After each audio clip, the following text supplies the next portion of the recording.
ஏய் கோகி, அவன் ஒண்ணு ரவுடி இல்ல. அக்கம் பக்கத்துல இருக்கிற பொம்பளைங்க எல்லாம் பயப்படணுன்றதுக்காக தான் அந்த ரவுடியை நான் கூட்டிட்டு வந்தேன். நீ ஒண்ணும் பயப்படாத. அந்த பொம்பளைங்க இனிமே உன் வம்புக்கே வரமாட்டாங்க. எனக்கு என்ன பயம்? நான் ஒண்ணும் பயப்படல. அது சரி, அக்கம் பக்கத்துல இருக்கிறவங்க நமக்கு என்ன பண்ணாங்க? அட்லீஸ்ட் நம்ம கஷ்ட நஷ்டத்துக்காக வர வேண்டாமா? ஏய், நம்ம கஷ்டத்தை தீர்க்கிறதுக்கு அவங்க வந்தாங்க.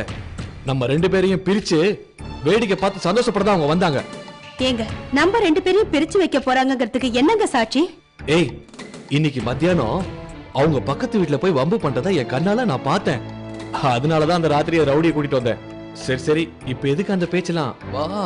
ஐயோ விடுங்க, முதல்ல நீங்க அவங்க கிட்ட போய் சாரி கேட்டுவாங்க. என்னடி இப்படி எல்லாம் சொல்லுன்னு சொல்லி அவங்க உங்ககிட்ட சொல்லி கொடுத்தாங்களா?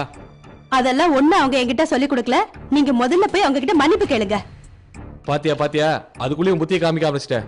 அதுக்குதான் சொல்றது, பொண்டாட்டி கிட்ட எந்த உண்மையும் சொல்லக்கூடாதுன்றது. நான் ரொம்ப தப்பு பண்ணிட்டேன். ச்சே, உண்மையை சொன்னாலும் நம்ப மாட்டேங்கிறா, பொய்ய சொன்னாலும் நம்ப மாட்டேங்கிறா. என் வாய் ஓட்ட வாயாயிடுச்சே. நான் என்ன பண்ணுவேன்? ச்சே.